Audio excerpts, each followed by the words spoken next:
I do not have a formal background in accounting. I am not a CPA. I don't have a bachelor's degree. I don't have any business being in business. And for a long time, that created a lot of imposter syndrome. Now I kind of consider it my superpower. I used to have a lot of imposter syndrome about not being an accountant.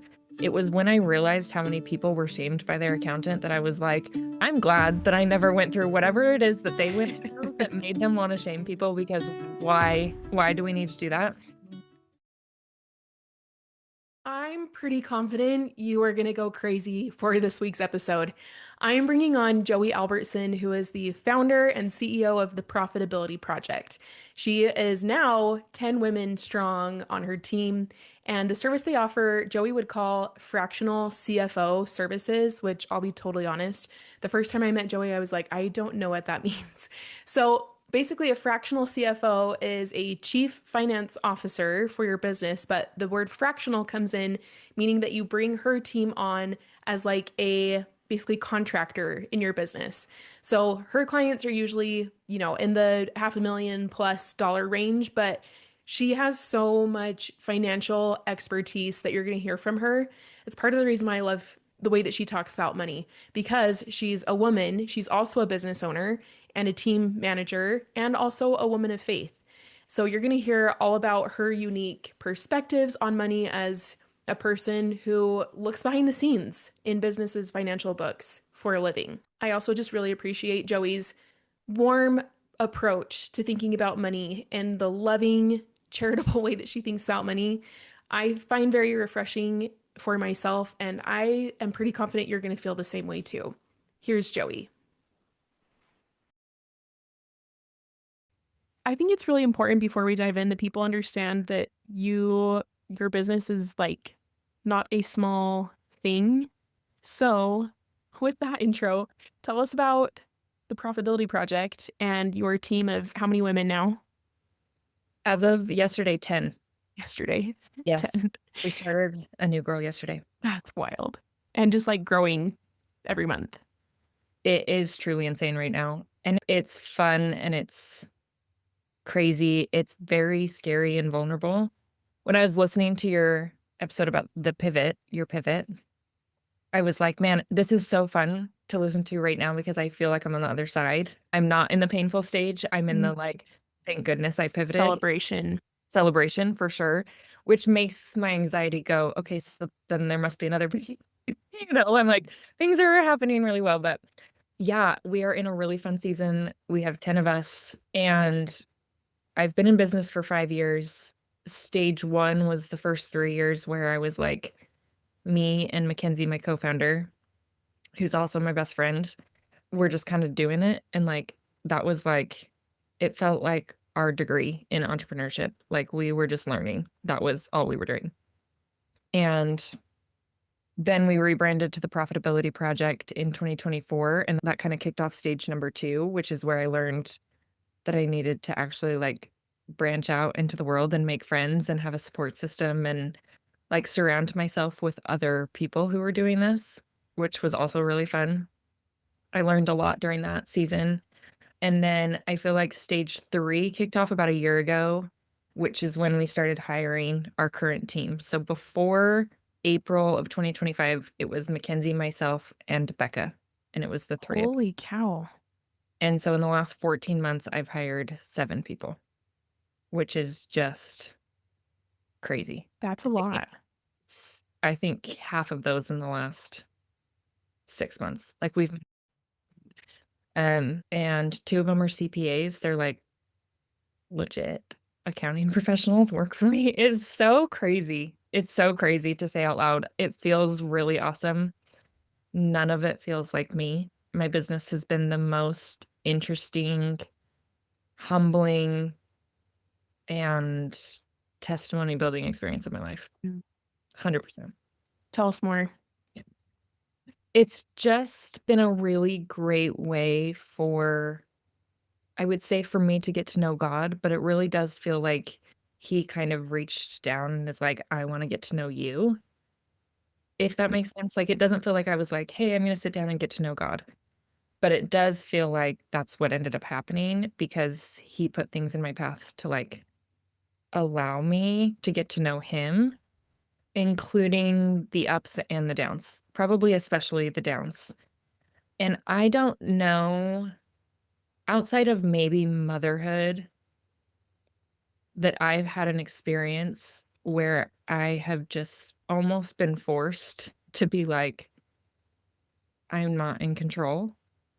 As a type A eldest daughter, I really love control, and so my whole life, it's like if I have a decision to make, if I have uncertainty in my life, I just white knuckle it and I make a choice and I stick to that choice. You and Tess were talking about on your episode, like, we make decisions fast, almost to a fault. I'm in that club too. I'm like, I don't like uncertainty, so I will just pick control. Even if it crashes and burns, at least I have control. In business, there's so much that you cannot control, and so many days where I'm literally on my knees, like, "I don't know. I don't know." And even right before this episode, I just was watching this TikTok of a business owner who I've never seen before. Her name's Barbie, and that's what I remember about her. And she was like, "I'm posting because God told me to post that I'm not gonna make payroll on Thursday, and I have no solutions other than he told me to follow him." And so I went and listened to a podcast, and that podcast talked about how we need to highlight more than just the highlight reel. So I'm getting on TikTok to tell you that I'm not going to make payroll on Thursday. And she goes on to like talk about how she got there and all the things. And it has like over 500,000 likes and saves. And I'm just like, there is something about business that puts us on the edge like that. Like it just really, like, shedding or whatever you wanna call it, I've had so many moments where I feel like I've just been broken down, down, down, but then built back up, up, up, and it's so much better than it was before. So that I love my business for that reason. I think it's like a child in so many ways for that reason because it's made me a different person, and it's through my I would say through my relationship with God for sure. Yeah. I love the way you articulated that. And anyone who's followed me for more than 5 minutes probably heard me say that, like, owning it before you start a business, you're like, oh, this will be so fun. It's going to be so great. I'll just make all the money. And then you get at least a year into it and you're like, why did I do this? This seems like gut wrenching. And nobody really talks about that. It, and they like really actually don't talk about it. Like, n nobody's gonna tell you that business no one's gonna get on TikTok and say, "I'm not making payroll this Thursday," except for Barbie, our dear friend Barbie. Our dear friend Barbie, we need to, like, get on the show because Right, for real. LDS, but dang, like, I just yeah, I love it, but maybe we should? Like, can this podcast today be that? Because Exactly. even though I'm in a season of all the success, if I have led anybody to believe that I have it all together today, I don't. Put it on record that I like, even you saying, "This is not a small thing," I'm like, "When did that become true?" Mm, It's true, and I'm very proud of it, and I'm trying to, like, be better about not undermining the fact that it is amazing what we've been able to do. At the same time, we do not have it all together. It's held together with duct tape. mm, And I don't even remember when I transitioned from knowing literally nothing to knowing just this much, just barely anything, yeah. which is where I am now. So, Can you tell us I really like thinking about the guests that I bring on, like, what's the different angle of business that you are very familiar with that someone listening to this is gonna be like, "Oh my goodness, thank heavens that I'm not the only one." The angle that I'm thinking about for you is running a team, having a mm, team of employees. Like, there's a lot of really successful businesses out there that don't have employees, and there's businesses like yours that wouldn't work without a team. So, yeah. can you tell us a little bit about what you've learned or what's built your testimony in the Savior or in Heavenly Father related to running and managing a team, hiring women? Yes. One experience comes to mind very clearly that's gonna paint me in a much better light than is reality, so just bear with me here, but, like, one of the things about my story that I love is that I do not have a formal background in accounting. I am not a CPA. I don't have a bachelor's degree. I don't have any business being in business. And for a long time, that created a lot of imposter syndrome. Now I kind of consider it my superpower. That's a story for another day. But one of the main foundations when Kenzie and I built this business were one, that we would give other, particularly women, opportunities to develop skills despite the fact that they maybe on paper didn't have the right credentials. Because Kenzie and I are very good at like getting it done, right? We are problem solvers to a fault. The reason Kenzie came over is not just because she's my best friend. She and I worked together at a different company, and I was like, there's no way I could do what she does. She's a powerhouse. And neither of us really have a formal education that would make us the right candidate on paper. And yet we kick butt, especially together. And so we wanted to give other women that same opportunity. So that was part of it. We knew we always wanted a team for that reason. Additionally, one of the biggest things that I wanted in this business was a place where women could work and raise a family and not have to choose, because I love being a mother. I could not do it full time. I would have worse mental health. It may not be the best for me. It's just not the right choice for me. And I found that I'm a better mom because I work, and I wanted other women to be able to make that choice too, where they could kind of have it all.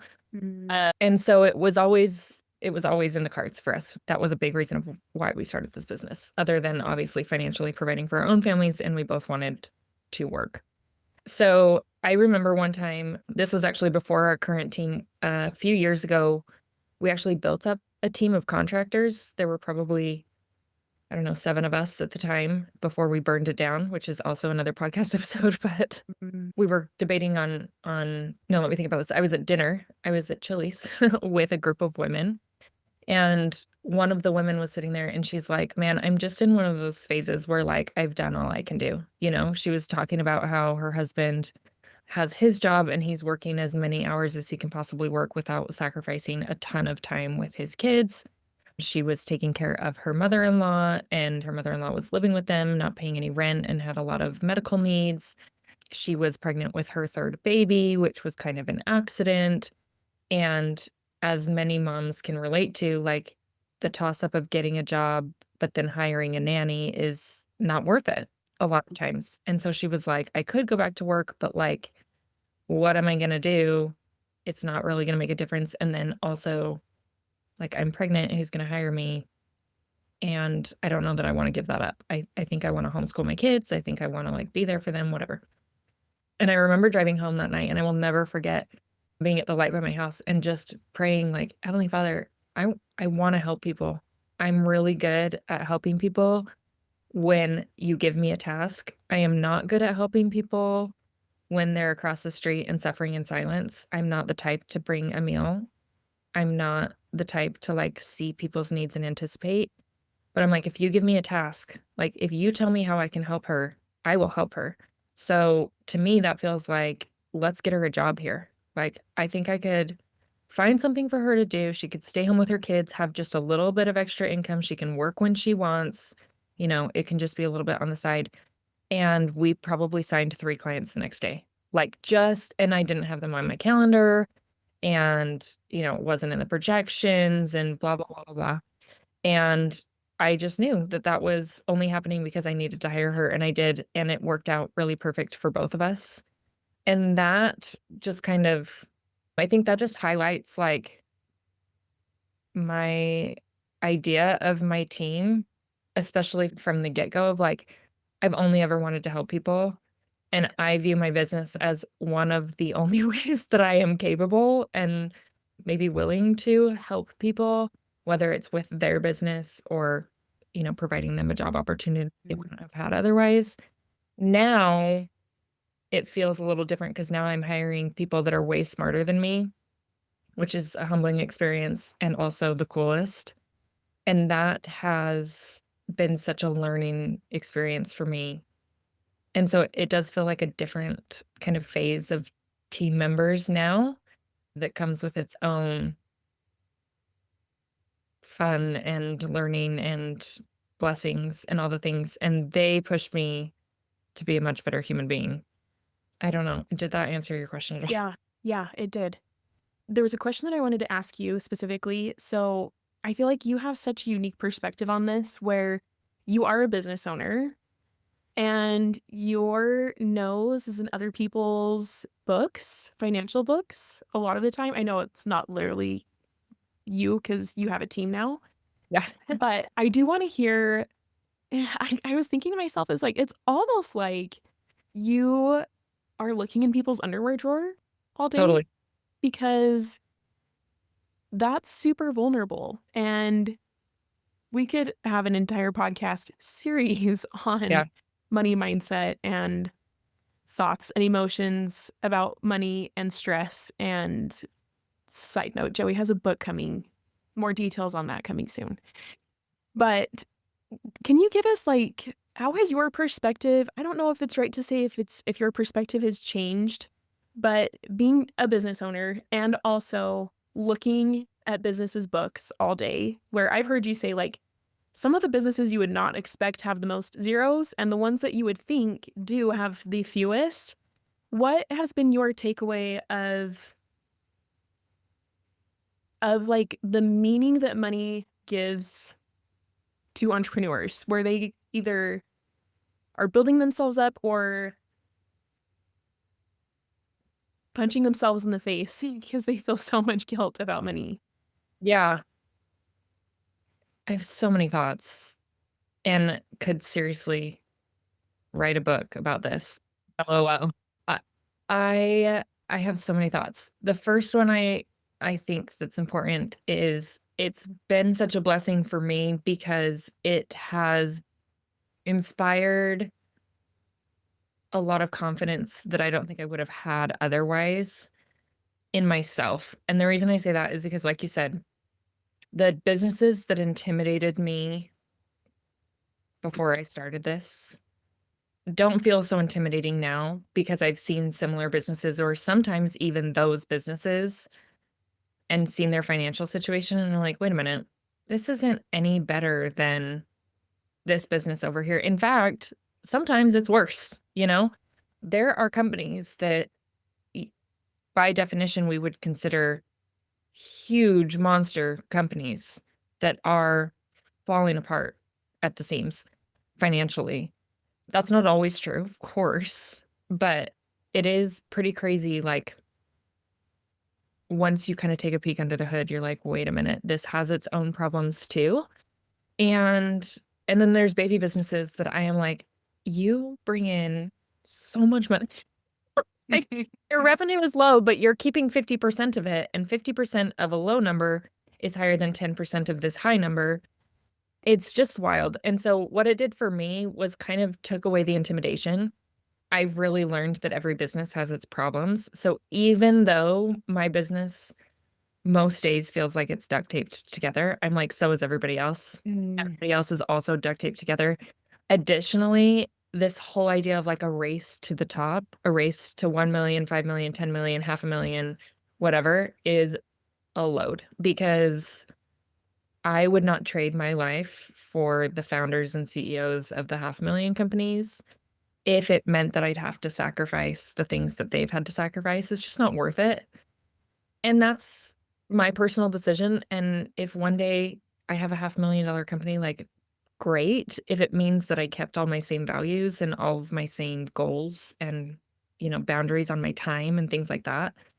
But it just kind of took, I often refer to them as like the rose colored glasses of like this idea, or like beer goggles almost, like this idea that he's like really beautiful and has it all together. And this founder has it all together. And then I get to know these founders and I'm like, you're just as scared, you're just as vulnerable, you are just as intimidated as the companies that as me, as me as a founder. I'm like, you experience the same emotion about money.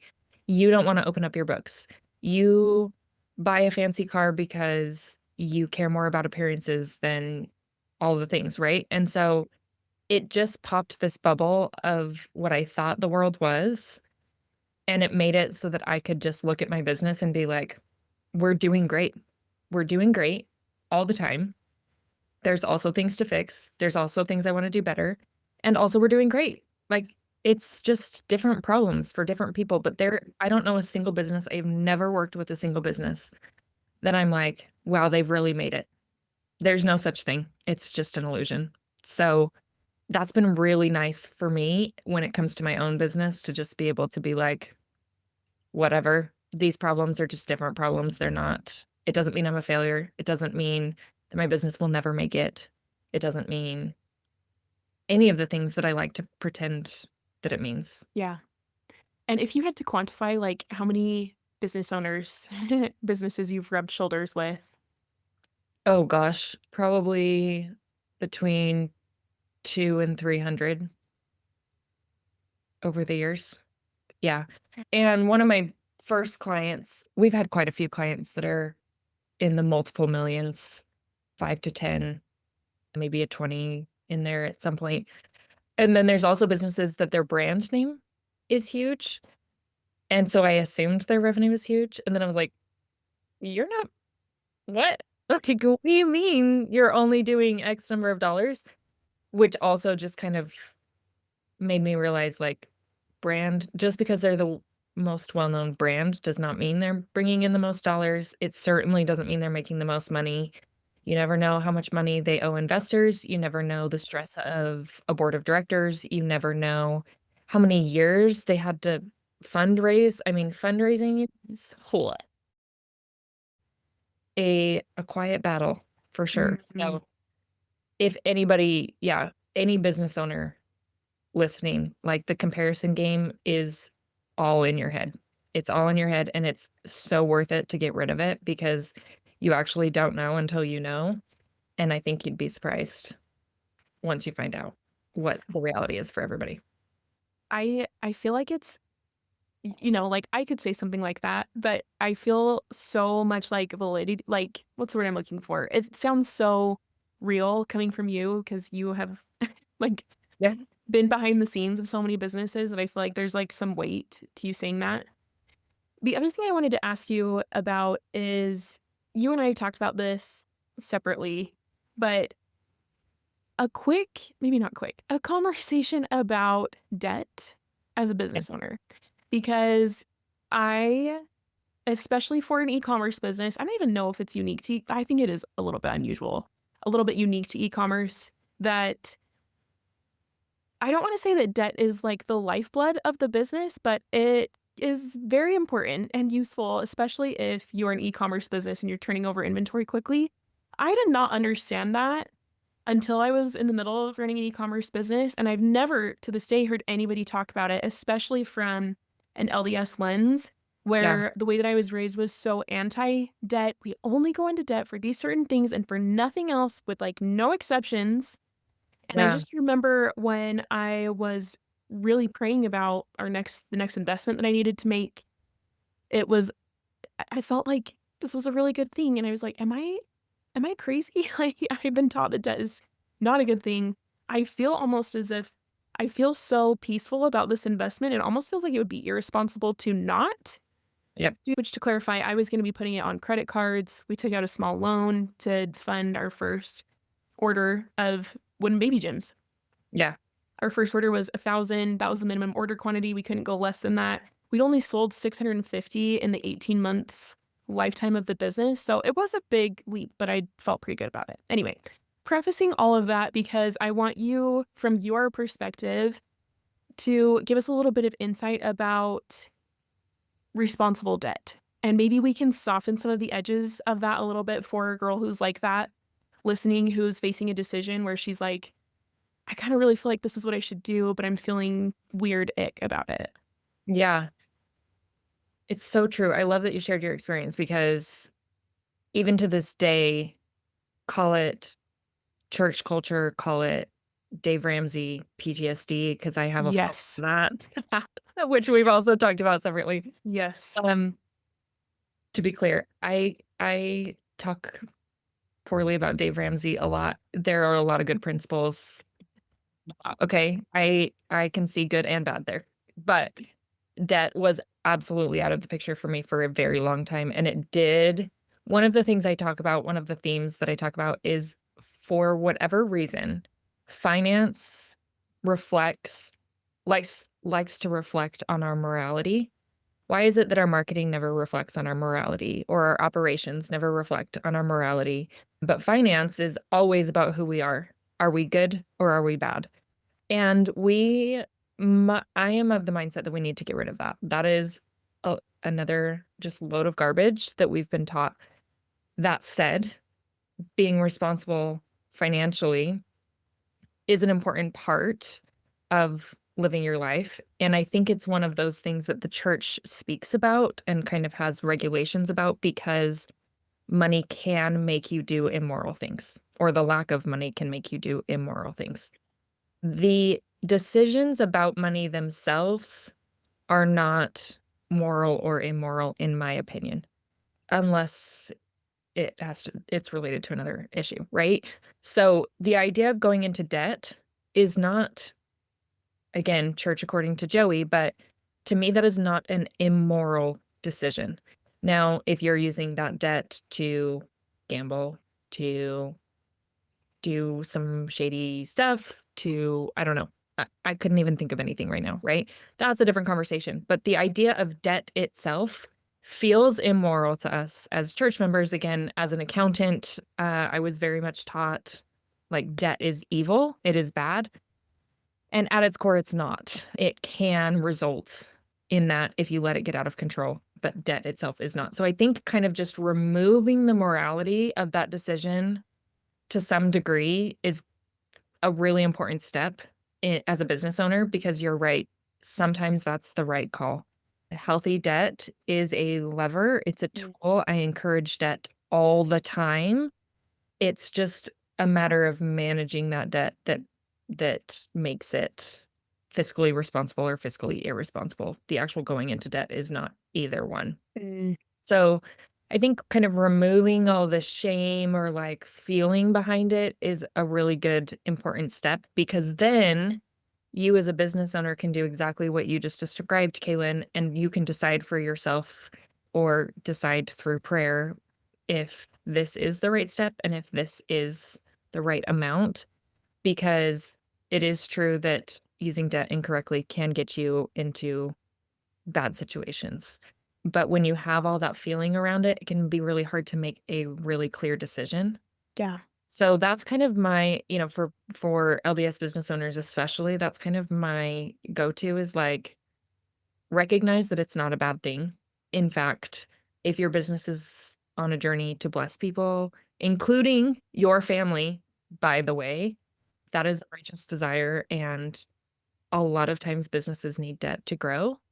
And so if you can remove all of the shame around it, then next step is praying about it and determining if it's right for you. And if you get the answer like Kaylin got, then know that that is absolutely okay.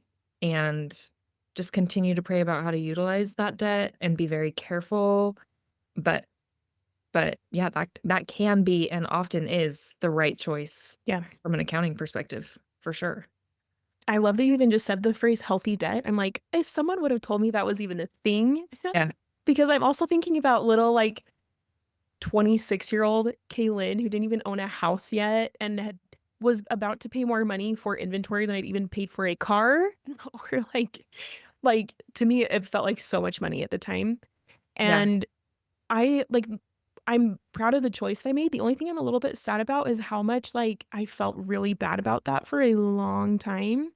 And I'm like, Yeah. oh, dang, it would have been cool if I was just like, this is awesome. How cool that I have this resource Yep. that I can utilize that makes it so that instead of scaling, I'm using my hands, like scaling at a slow rate, I can scale much faster so Mhm. that I can invest in more inventory the next time, right? Yes. I think there's something important to say too about if you are at like if your business is at the phase where you are ready to bring on debt, this might also be a really good time to find a financial manager, which side note, Joey No, does. I do that. That was not like an intentional like plug for Joey. I'm just like genuinely saying that. Like you should probably get someone on your team who knows who can help Yeah. you watch and observe. I told Joey this. when I met Joey, actually, she was like, "Oh, I'm a fractional financial manager for companies." And I was like, I just sold poppy seed clay, and I was like, dang it. I wish I would have had someone like you because it was just me and my Google searching. I didn't even have ChatGPT to ask, is this dumbest thing I've ever done or is this really smart?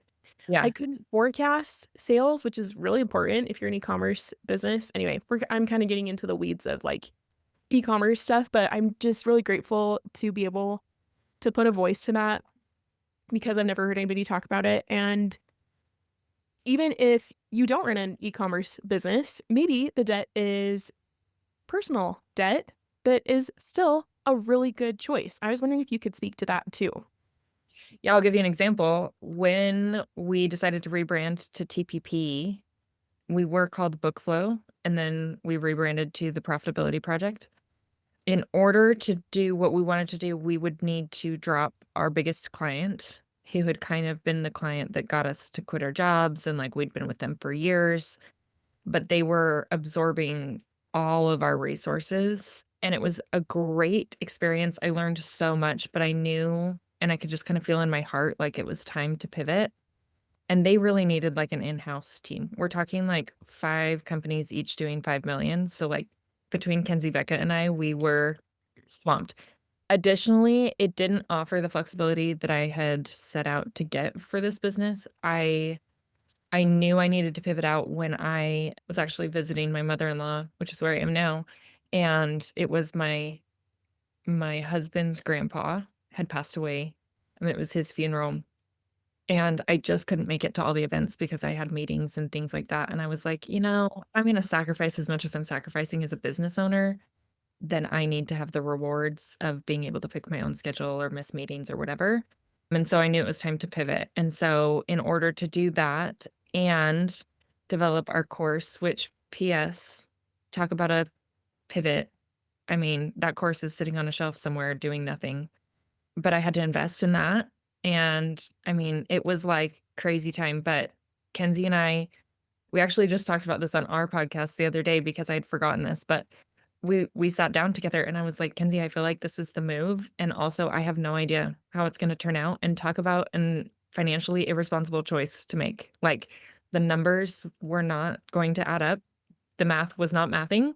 I don't know how we're gonna make payroll, and also I just feel like that this is the move, and I mean, go into business with your best friend, if nothing else, like, this was such a core Kenzie moment. She was just like, "We're gonna do what we need to do. Like, it's gonna work out." And so we did it, and it worked out. We did have to get a line of credit, and we used it to its full capacity, and I am still paying it off, and I never talk about it, but again, in, you know, the spirit of vulnerability, was it financially responsible? Probably not. Would I be here doing what I'm doing today if I hadn't done it? No. So, service-based business, my dad would just die if he knew any of this because he's like, you bootstrap until you die, and you work your fingers to the bone. But I think there's a higher calling here for me in the sense that, like, I needed to be able to pay the bills and also be a mom. I needed to be able to shed all of that and rebuild this brand so that I could bring on the 10 team members that we've got now. Yeah. Which, by the way, 10 team members means 20 plus 1 in progress babies between us, and to me, that's such a huge successive metric, like, a success metric of how many mouths we feed. Like, I love that we support that many families, and I love bragging about that.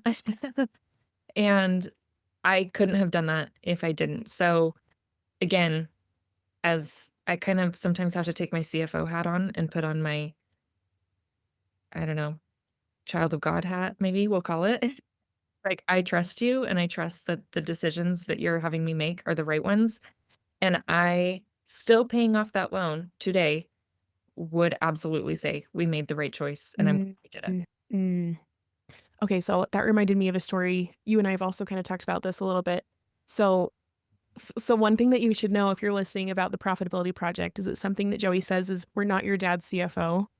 Like, we're not your dad's accountant, because I literally had experiences where my accountant kind of like made me feel shame about some of my business decisions. And like you just said, I'm like, to this day, I would do that a million times over.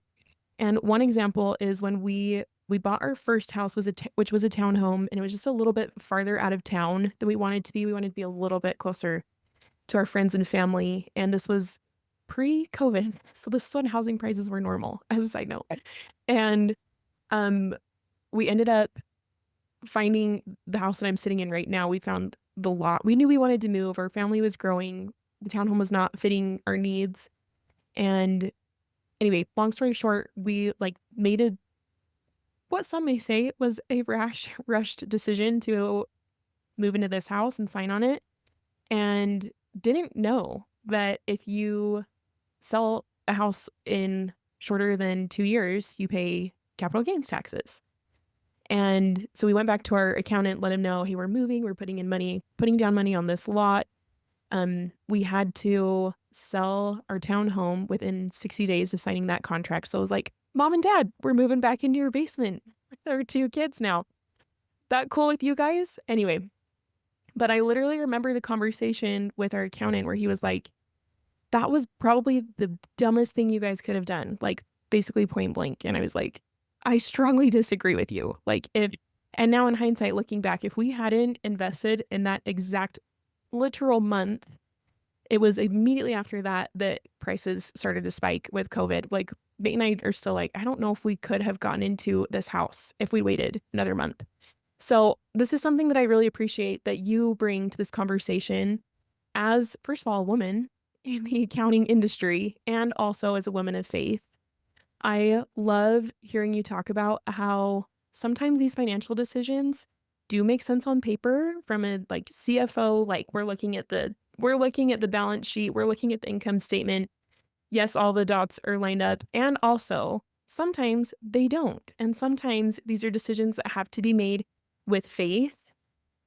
It sometimes feels like you're jumping off a cliff, and that is just sometimes the reality of it. But I love that just by the fact that you're a woman and that you're a woman of faith softens some of those like ouchy, shameful edges that a lot of us have heard in some of these financial conversations.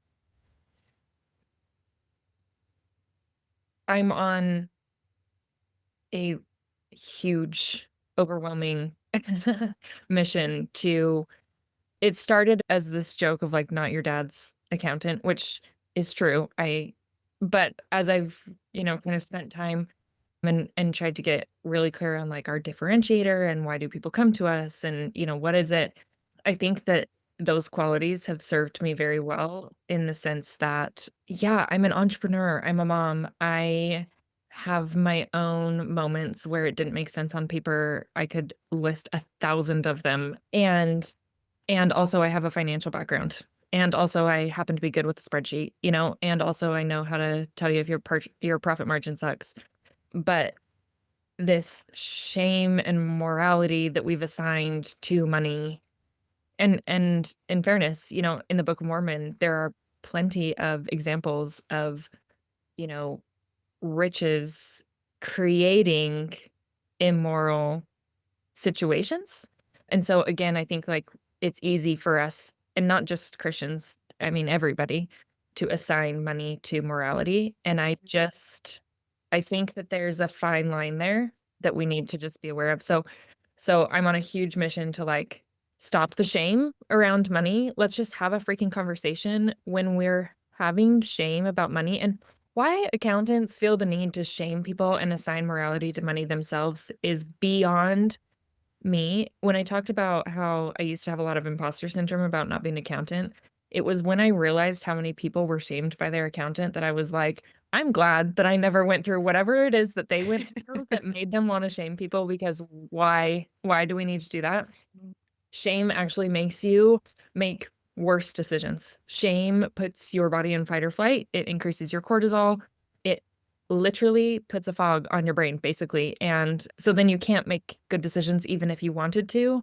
And so why on earth, if I am trying to make you make a better financial decision, would I introduce that crap? Mm, And to your point, God doesn't work on pen and paper. God does not work in 1 plus 1 equals 2. Uh, mm, that's a hard concept for me as an accountant to get on board with, and it's also one of the coolest things I've ever seen, because there are so many times in my life and in my work and in my business that I have seen 1 plus 1 equals 3. I mean, mm. it is just the most insane thing, and in fact, can I share an experience that we had just barely? So again, in the spirit of vulnerability, in case you think that I'm a millionaire because I have a team of 10, I am not. There are many months that feel like we're living paycheck to paycheck. And I have experienced a lot of emotion around that because this is what I do for a living. You would think that I'd be the expert in it. I've come to terms with the fact that I am very good with money. Quote, I actually hate that term, but like what people would say is good with money. I still have a long way to go. And also, this is just one of those seasons in my life, and I'm learning and improving, and God is a God of progress, not perfection. So I've come to terms with the fact that some months I'm living paycheck to paycheck, and that's okay. So we are needing to buy a car next month, like in the next 3 weeks. And there's just not a down payment available for this car. And by the way, speaking of Dave Ramsey PTSD, like, yes, I'm gonna be financing a car. Holy cow, can you believe it? How Like, dare you? 20-year-old me would be so ashamed, Kaelyn, you don't even know. It's okay. I'm a recovering addict. It's okay. Anyway, but there's not even a down payment. Like, I'm like, I don't know. I don't know what we're gonna do. Well, I'm also in the process of trying to finish my basement to help somebody out, and we were working to get, like, a home equity line of credit and kinda going through that process, which is just a pain, and they were like, Mm. "Hey, by the way, I'm like, all my secrets are coming out, just in case you were wondering." Just because I am so passionate about people sharing these things, I think it's important, but I submitted my taxes. They're like, "Your 2024 taxes are wrong." And I'm like, "What do you mean?" And they're like, you have a K-1, but you didn't file it with your personal taxes." You guys, I literally own a tax and accounting firm. I did not in 2024 feel the need for our CPAs to do my personal taxes. They did our business taxes, but I said, I can do this myself. I mean, you guys, this is just so embarrassing, but I didn't do it. And so then I said, okay, clearly I couldn't do it myself. This is like last month that I figured this out. So I went to our tax team and I was like, you guys, I'm so sorry. And this is so embarrassing, but could you maybe amend my taxes for 2024 for me? And they said, sure. And I'm getting a massive refund and it's going to pay for a No car. way. And just a week ago, I was on my knees and was just like, Heavenly Father, I again feel like I've done all I can do. I'm also in a position where I really want to help somebody and finish our basement and be able to like offer something to this person that is means a lot to me. And, I just it feels like all I can do at this stage in my life to help. And I'm like, the math isn't mathing. And it is a drop in the bucket. It doesn't mean all the problems are solved. And man, I really should get my crap together financially, apparently. But like, it was just such a great experience because, and I could literally share 1,000 tithing blessing experiences. My team knows me to joke around and say tithing blessings are real. Like I say that on team meetings all the time because tithing blessings are so real. I experience those miracles every day. And also, it was very humbling to be like, yeah, I really belong in the CFO world, not the tax world. And I'm really glad there are people smarter than me to do the tax things for my clients. Luckily, I don't touch that part. So if you're concerned about our ability to file taxes, don't worry, I won't be touching anybody's taxes ever again, including my own. But yeah, isn't that crazy? Like a year and a half ago, I mean, the taxes are filed, so it's not like I was getting penalties or letters, like, it wasn't even on my docket. It was because we were going through this approval process that I realized I needed to amend them, and I got money back, and timing could not have been more perfect in order Wow. for us to, like, be able to buy a car for our family, which again is like not a it's not like I'm out here trying to, get a Gucci purse, which if that's what you want, like good for you, go work for it. I'm just trying to pay the bills. Mhm. So yeah, I have many things like that, but I truly believe that money can, debt can, finances can, whatever, position can be a tool to bless people's lives.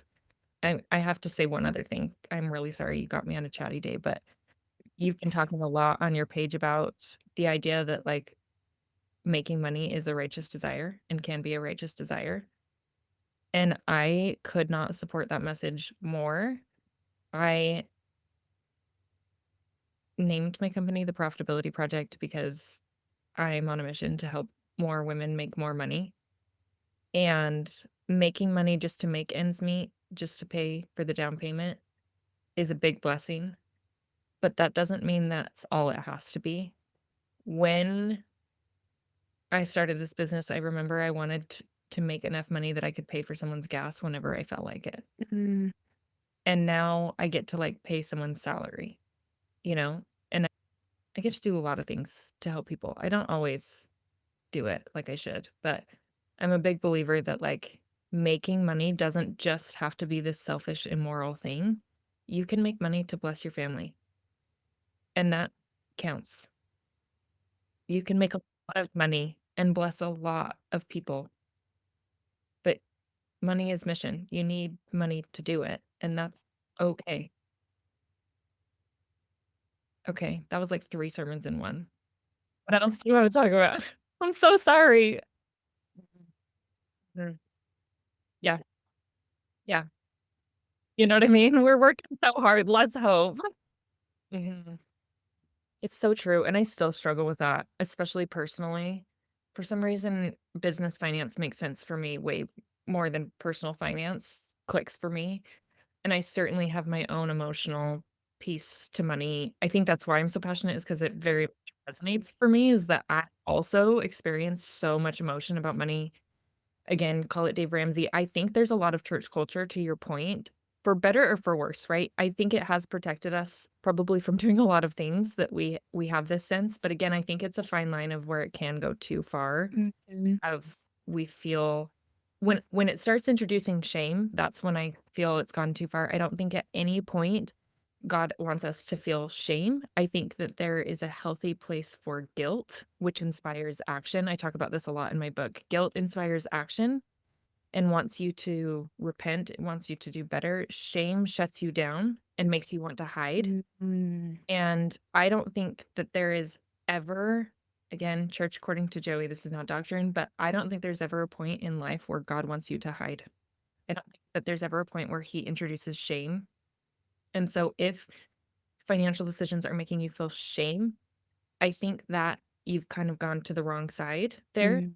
And that is not going to actually introduce any financial improvement in your life. Progress. It's actually gonna make it much, much worse. We call it the money loop. That's the thesis of my outcoming book, which I'm very, very excited about for founders. But yeah, I think there's a difference, and I struggle with that a lot too. I struggle with the idea of like, when do you care too much, and when do you just say it's just money? Yeah. You know, when do you make fiscally responsible decisions, and when do you just let yourself like recognize how far you've come? And for most business owners who are women, at least the ones that I work with, it's we lean so far to the extreme of we're just shaming ourselves and beating ourselves up that it's almost never like I would imagine that my advice should be more of like, chances are you just need to chill. Chances are you need to lean more into the it's just money. You know what I mean? You're Yeah. not gonna get to the other side of that spectrum anytime soon. So Mm. just take a deep breath, you know?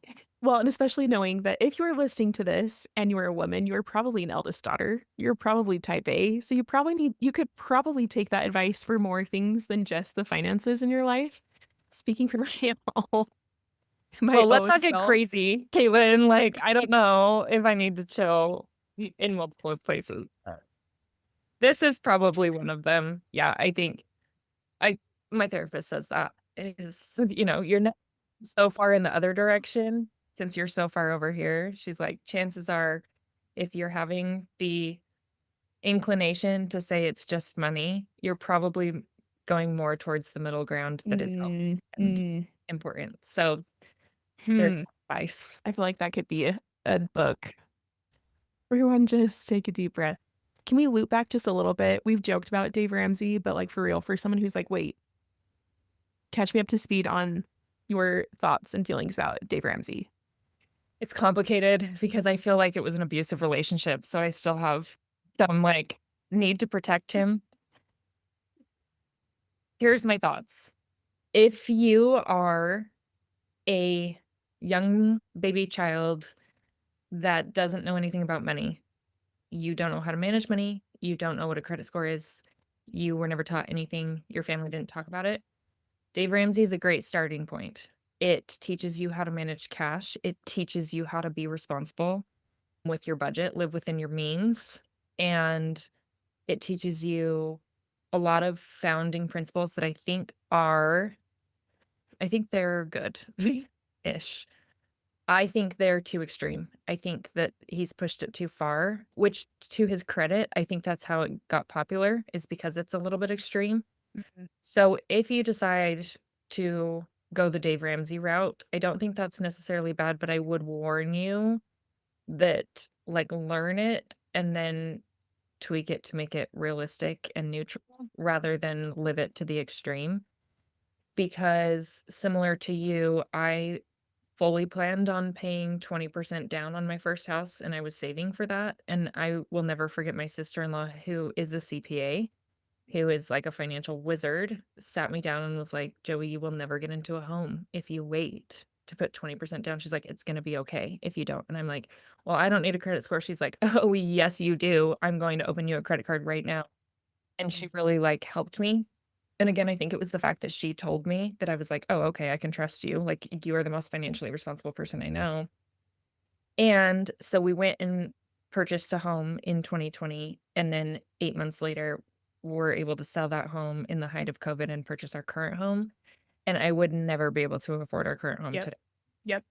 Same. So, this whole idea of, like, saving up for 20 years to get into your first home, you might as well just get into your first home and start building equity, as long as obviously you can cover the mortgage, which is his point. So again, like, he has good thoughts and ideas, and they're good building blocks. I would learn them, and then I would adapt them to reality, is what I would do with Dave Ramsey. My other and really my huge problem with Dave Ramsey is that the shame is so heavy, and his whole podcast of, like, people coming in with a bunch of credit card debt for him to just rip them to shreds makes me actually angry. Because again, what good does that do? Embarrassing people and making them feel shame does not make their financial situation any better. It does not help them make better decisions. And it makes the rest of us feel like we're bad if we even approach that situation, which then again makes us make worse financial Mm, decisions and starts this loop of shame. And research shows that the more shame, the less likely you are to recover financially. Again, I see a difference between shame and guilt. Obviously, there are bad financial decisions in the sense that they get you into a worse financial position. I would never recommend have $1,000,000 of credit card debt by any means because the interest payment on that is actually a joke and a waste of your money. And like annual memberships, unless they're paying for those annual trips you're taking with the points, you're not actually earning anything for free, mhm. you know? But there are absolutely ways to kind of hack the system and do that in a smart way. So, Yeah.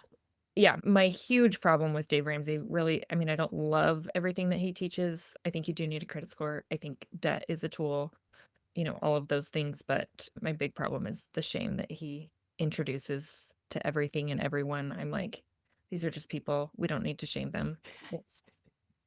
Something that I love that you say too is like, and it's okay if you get your $4 swig, it's gonna be okay.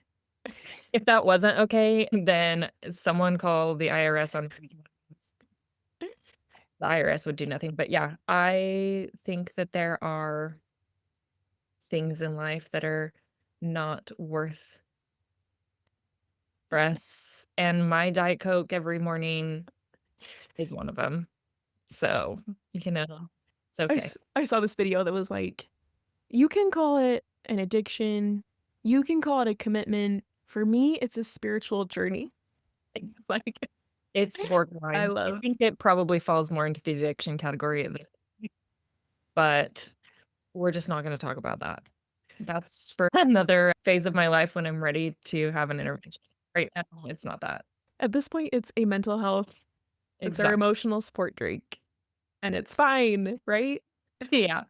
But it is true, like, I think that, we stress and I know a lot of I'm thinking of someone in particular, but I know a lot of couples have a hard time with money because one person is like, "That's fiscally irresponsible," and the other person is like, "Let me live my life." And I think that there's a difference between, being financially responsible and just living your life buried in shame. There's gotta be a Yeah. way, there's a better way. So budgeting and forecasting and doing all of the things that you quote unquote should do. Yes, I genuinely built a business on the fact that those things help you make better decisions.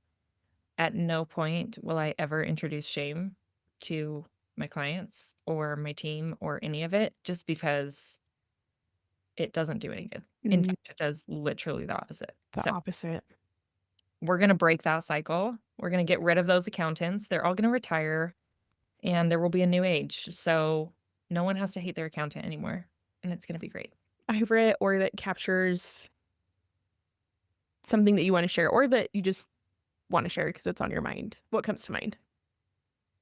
I heard you ask Tess this, and I was like, "Oh, I should prepare for this," and then I didn't. But I had a verse come to mind as my favorite, so that's the one I'm gonna share. It's DNC 1923, and it is and the fact that I remembered the chapter and verse means that I'm supposed to share it because I don't know which corner of my brain I dug it out of, but it's the one that says, "Learn of me and listen to my words, walk in the meekness of my spirit, and you shall have peace in me." And in my scriptures, my paper ones, I have little numbers circled next to learn of me is number 1, listen to my words, there's a number 2, and number 3 is walk in the meekness of my spirit, and you shall have peace in me. If you couldn't tell by the fact that I'm an accountant, I love a process. I love a checklist. And I love that this scripture just says, like, here are 3 ways to have peace in life. And then as a business owner, I think it's also kind of become especially meaningful because I I also love continuing education. Obviously, with my lack of degree, I've had to do a lot of, like, dig in and, get my hands dirty to learn something. And it's actually one of my favorite pastimes. I'm a big reader and I love to learn something and figure it out for myself. And yet it wasn't until I started a business that I feel that I went through that same process with my heavenly Father of like learning who he is and what his nature is. And then obviously with listening to him, we talked a lot about that in this episode of just business decisions often don't make sense and listening to and following what he suggests, even when it doesn't make sense on paper, really does create a sense of peace and a different version of life and of myself and of my business that I could have never imagined or created on my own.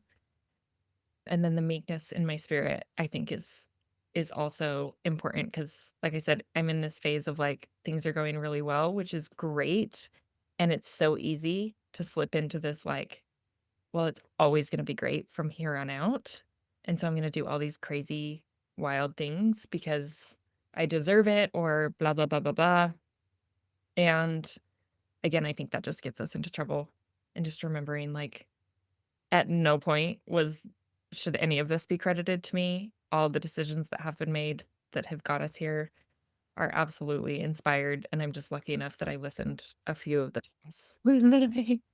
And with that has absolutely come a lot of peace. The confidence in my decision making when I rely on the Lord is through the roof. Mm, I very rarely feel, again, this TikTok from this girl Barbie. She was just like, I just I just don't know how it's going to work out other than I know it's going to work out. I have seen that so many times in my business that I have such confidence that like things will work out. That confidence, or maybe we can call it peace because of this verse. yeah. Yeah. There's a peace that comes with that, absolutely. So there you go. Mm, DNC 1923. that was so good.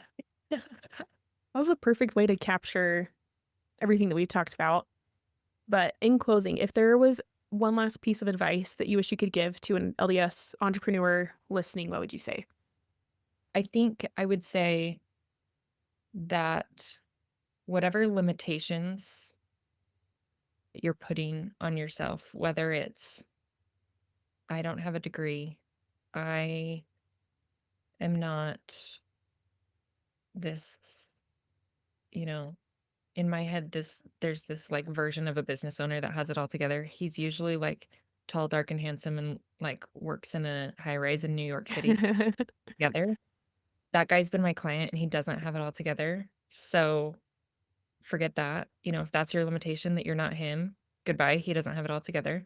We're getting rid of that. If it's that you're not profitable or you don't have whatever limitation is, I don't care. Like whatever it is from the comparison or whatever, let it go.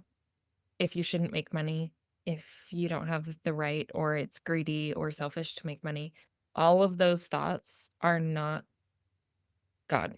That is not God trying to keep you down. In fact, I'm a big believer that there is a new wave of LDS Christian women that one of the tools being utilized is that we own businesses. It's not that everybody should do it, but I think it's one of the ways because I think it's teaching us something that we are supposed to know for the next generation. I really believe that. And so God might actually need you to start a business, even if you're scared, even if you don't have the degree, even if you don't think it's right that you should make more money, even if all those things. I don't think that's him telling you that. I think that's something else. I don't know. But I really think that there's a lot of people that are holding on to ideas that are good ideas because they're scared. And I'm here to tell you God needs more women in business. He needs us to learn something. I don't know what it is, but I can feel him teaching it to us all the Mm, time. Amen. amen.